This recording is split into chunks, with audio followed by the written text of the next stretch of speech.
एक ऐसा सच जो सबको मौत के करीब ले जाएगा। आखिर कौन है इसके पीछे?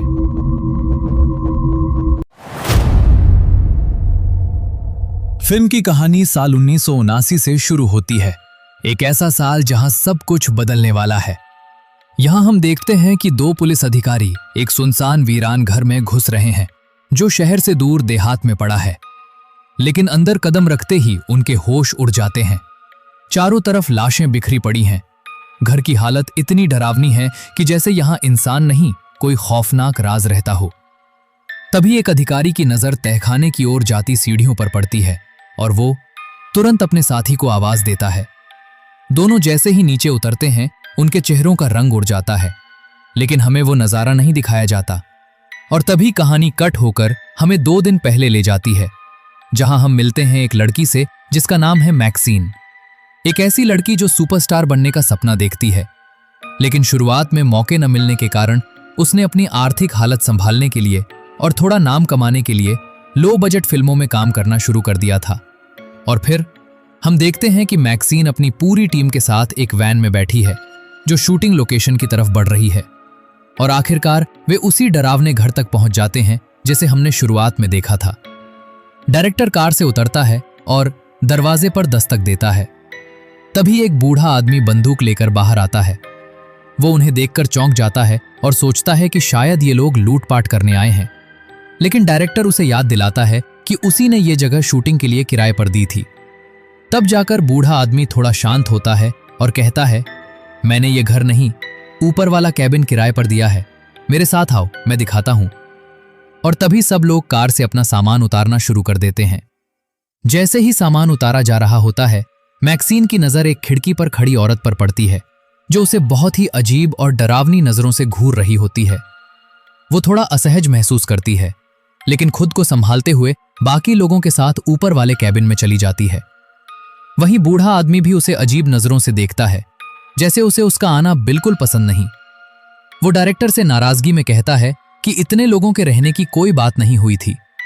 लेकिन डायरेक्टर उसे कुछ पैसे देकर शांत कर देता है और कहता है कि ज्यादा रिएक्ट मत करो।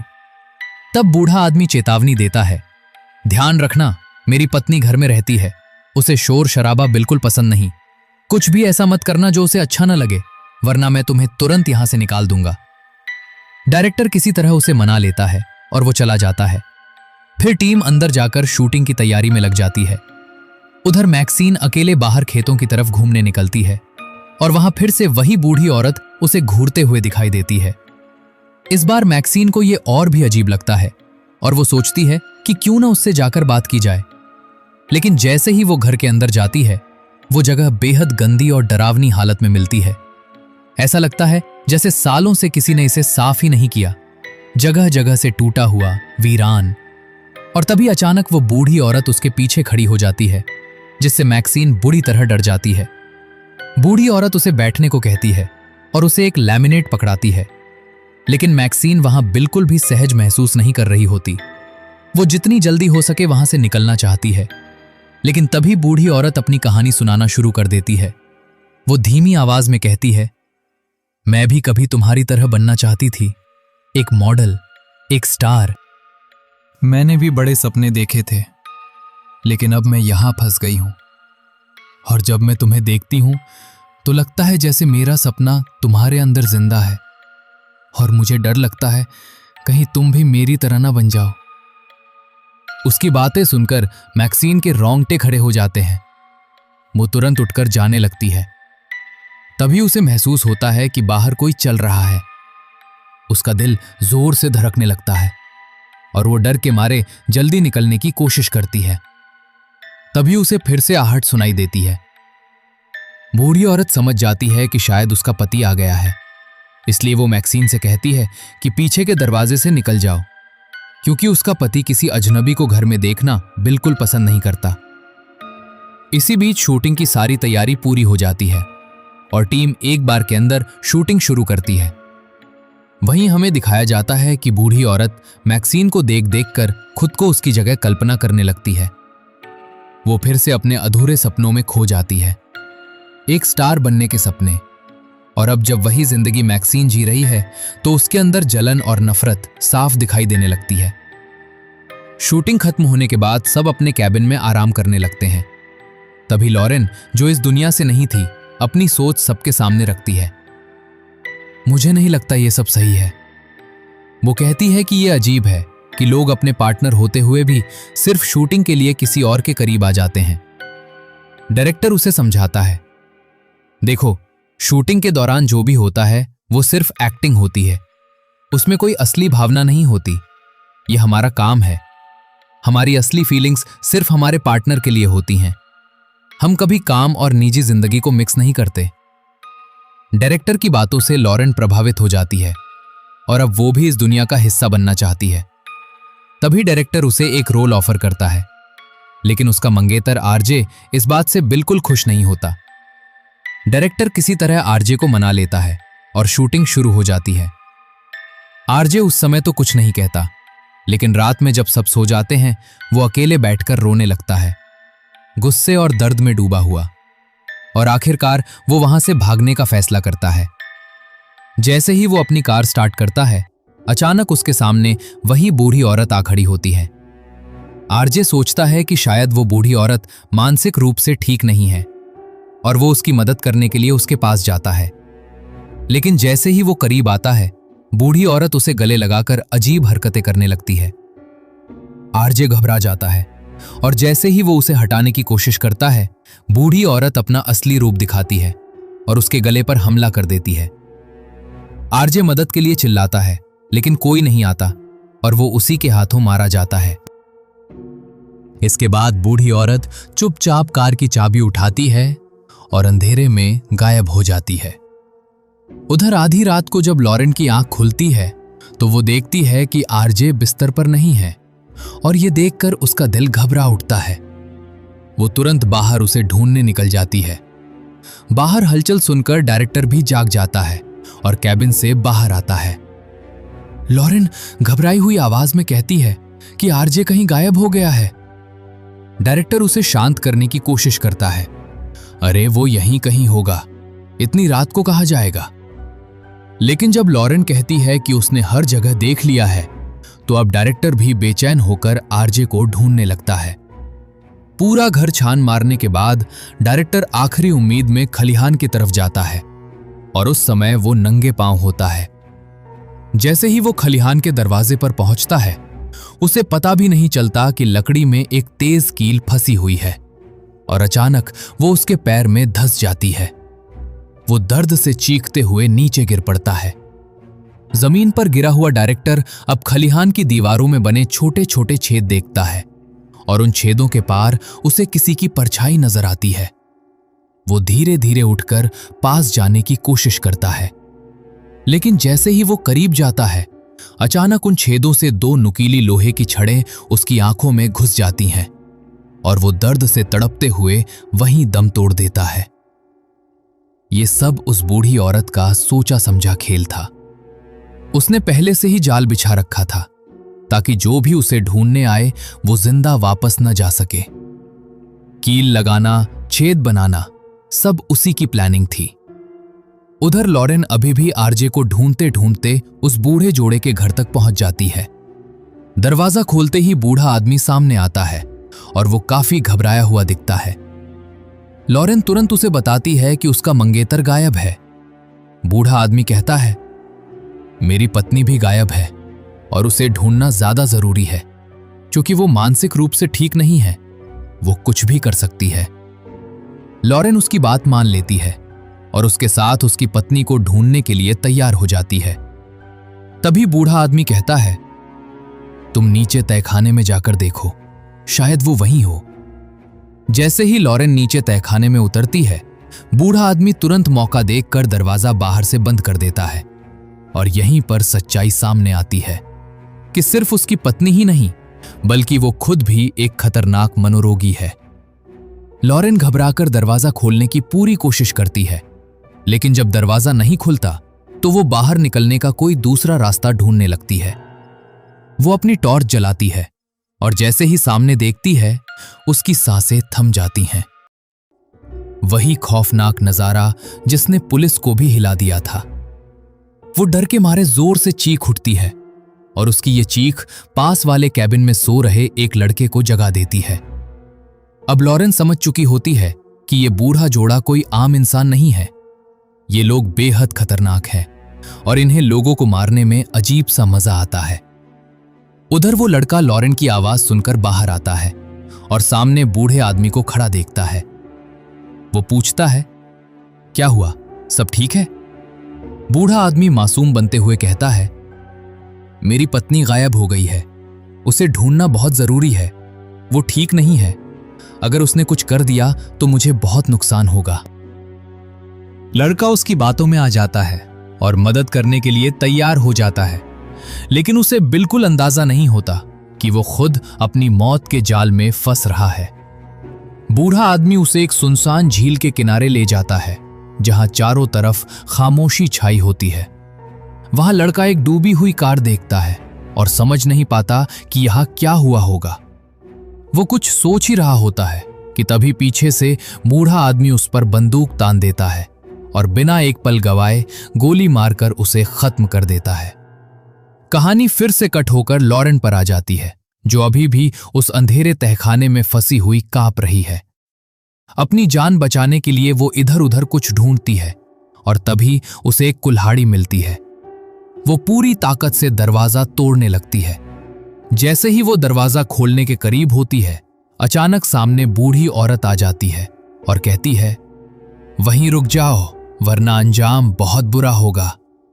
उसकी बात सुनकर लॉरेन के चेहरे पर डर साफ दिखाई देने लगता है और वो वहीं ठिठक जाती है। अब हमें दिखाया जाता है कि सभी पुरुषों की मौत के बाद इस खौफनाक जगह पर अब सिर्फ मैक्सीन और बॉबी ही जिंदा बचे हैं, अकेले और अनजान खतरे के बीच। मैक्सीन बेखबर होकर गहरी नींद में सो रही होती है। तभी चुपके से बूढ़ी औरत वहां आती है, धीरे धीरे अपने कपड़े उतारती है और उसके पास आकर उसके साथ लेट जाती है, जैसे कुछ अजीब सा जुनून उसके सिर पर सवार हो। अचानक मैक्सीन को कुछ अजीब महसूस होता है, जैसे कोई उसके बेहद करीब हो। वो घबराकर आंखें खोलती है और जैसे ही बूढ़ी औरत को अपने पास देखती है, जोर से चीख पड़ती है। उसकी चीख सुनकर बॉबी तुरंत दौड़ता हुआ आता है और अंदर आकर देखता है कि अब पूरे केबिन में सिर्फ वही 2 लोग बचे हैं। उस वक्त बूढ़ी औरत की हालत इतनी अजीब और डरावनी होती है कि वो दोनों को अंदर तक डरा देती है। बॉबी को भी यकीन हो जाता है कि ये औरत पूरी तरह पागल है। वो उसे एक कपड़ा उड़ाता है और शांत करने की कोशिश करते हुए कहता है, चलो मैं तुम्हें तुम्हारे घर छोड़ देता हूं। लेकिन बूढ़ी औरत जाने से साफ मना कर देती है। फिर भी बॉबी उसे जबरदस्ती बाहर ले जाने लगता है और इस दौरान वो लगातार उसे गालियां देती रहती है। जैसे ही वे दोनों झील के पास से गुजरते हैं, अचानक बूढ़ी औरत चालाकी से बॉबी को पानी में धक्का दे देती है। उसे पहले से पता था कि उस झील में मगरमच्छ हैं और जैसा उसने सोचा था वैसा ही होता है। मगरमच्छ तुरंत बॉबी पर टूट पड़ते हैं और कुछ ही सेकंड में उसे मौत के घाट उतार देते हैं। इसके बाद बूढ़ी औरत वापस अपने पति के पास जाती है और दोनों ऐसे लौटते हैं जैसे कुछ हुआ ही ना हो। लेकिन जैसे ही वो केबिन में पहुंचती है, उसे एहसास होता है कि मैक्सीन वहां नहीं है। वो बेचैन हो जाती है और अपने पति से कहती है कि उसे ढूंढो। उनकी बातचीत से साफ हो जाता है कि ये सब कुछ जो हो रहा था वो दोनों की आपसी सहमति और प्लान का हिस्सा था। बूढ़ा आदमी हैरानी से पूछता है, अब तुम्हें उस लड़की की क्या जरूरत है? बूढ़ी औरत धीमी लेकिन अजीब आवाज में कहती है, पता नहीं क्यों लेकिन मुझे वो पसंद आने लगी है। उसमें वही जुनून है जो कभी मेरे अंदर था, इसलिए मैं उसे चाहती हूं। बूढ़ा आदमी उसे समझाने की कोशिश करता है और उसे शांत करने लगता है। इसी मौके का फायदा उठाकर मैक्सीन चुपचाप वहां से भाग निकलती है, लेकिन जैसे ही वो अपनी कार के पास पहुंचती है, उसका दिल बैठ जाता है।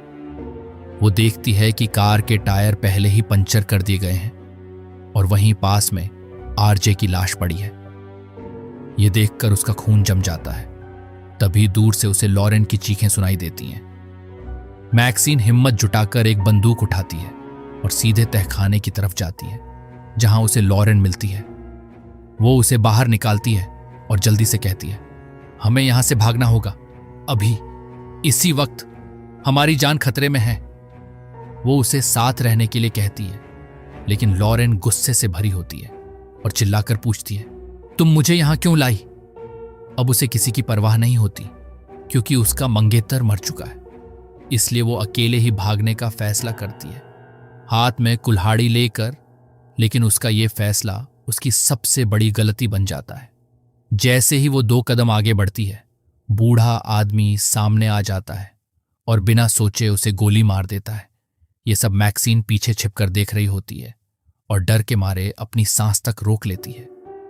तभी बूढ़ी औरत अपने पति से कहती है, अब हमें मैक्सीन की जरूरत नहीं है, हम फिर से एक हो गए हैं, उसे जाने दो, जहां भागना है भागने दो। इसके बाद वो दोनों मिलकर सभी लाशों को हटाने का फैसला करते हैं। सबसे पहले वो लॉरेन की लाश उठाते हैं, जो रास्ते में पड़ी होती है। लेकिन तभी चौंकाने वाला सच सामने आता है। लॉरेन अभी जिंदा होती है, वो दर्द में तड़प रही होती है। उसकी आवाज सुनकर बूढ़ा आदमी डर जाता है। वो पहले से ही दिल का मरीज था और इस बार डर इतना बढ़ जाता है कि उसे वहीं हार्ट अटैक आ जाता है और उसकी मौत हो जाती है। अपने पति की मौत देखकर बूढ़ी औरत टूट जाती है और दुख में डूब जाती है। इसी मौके का फायदा उठाकर मैक्सीन बंदूक उठाती है और बाहर भाग जाती है। वो बूढ़ी औरत से कार की चाबी मांगती है, लेकिन जब बूढ़ी औरत मना कर देती है तो मैक्सीन गुस्से में उसे गोली मारने की कोशिश करती है, लेकिन बंदूक खाली होती है।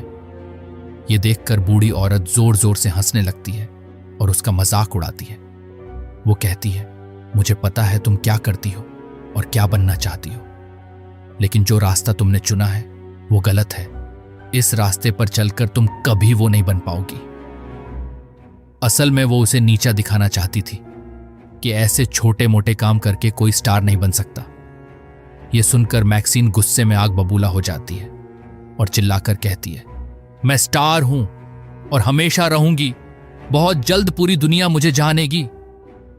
उसका ये जुनून देखकर बूढ़ी औरत फिर से जल उठती है और अपने पति की बंदूक उठाकर उसे मारने की कोशिश करती है, लेकिन इस बार किस्मत उसका साथ नहीं देती। बंदूक का जोरदार झटका खुद उसे घायल कर देता है और वो नीचे गिर जाती है, जबकि मैक्सीन को बस हल्की चोट लगती है। उसकी हालत देखकर मैक्सीन हंस पड़ती है और तुरंत कार की चाबी उठाकर कार में बैठ जाती है। पीछे से बूढ़ी औरत गुस्से में उसे कोसती रहती है, लेकिन इस बार मैक्सीन भी नहीं रुकती। वो गुस्से में कार स्टार्ट करती है और सीधा उसके ऊपर चढ़ा देती है और वहां से भाग निकलती है। कहानी फिर से कुछ दिन बाद पर कट होती है। वही सीन जो हमने शुरुआत में देखा था। कुछ दिन बाद 2 पुलिस अधिकारी उस घर की जांच के लिए आते हैं। अंदर जाकर वे कई लाशें देखते हैं और तहखाने में लटका हुआ एक आदमी। ये सब देखकर उनके होश उड़ जाते हैं। जांच पूरी करने के बाद जैसे ही वे बाहर निकलने वाले होते हैं, उनकी नजर एक चालू टीवी पर पड़ती है। टीवी पर एक पादरी अपनी बेटी के बारे में बात कर रहा होता है। वो कहता है कि उसकी बेटी अब एक भविष्यवक्ता बन चुकी है, लेकिन साथ ही अपराधों में भी शामिल हो गई है। वो खुद को या अपनी बेटी को दोष नहीं देता, बल्कि समाज को जिम्मेदार ठहराता है, जिसने बुराई को मनोरंजन बना दिया है और उसे बुराई मानना ही छोड़ दिया है। फिर वो अपनी बेटी की तस्वीर दिखाता है और जैसे ही कैमरा उस तस्वीर पर झूम करता है, सच्चाई सामने आती है। वो लड़की कोई और नहीं बल्कि मैक्सीन ही होती है। अगर आपको ये पूरी कहानी आखिर तक पसंद आई हो तो वीडियो को लाइक जरूर करें, अपने दोस्तों के साथ शेयर करें और ऐसे ही दमदार सस्पेंस भरे मूवी एक्सप्लेनेशन के लिए चैनल को सब्सक्राइब करना बिल्कुल मत भूलना।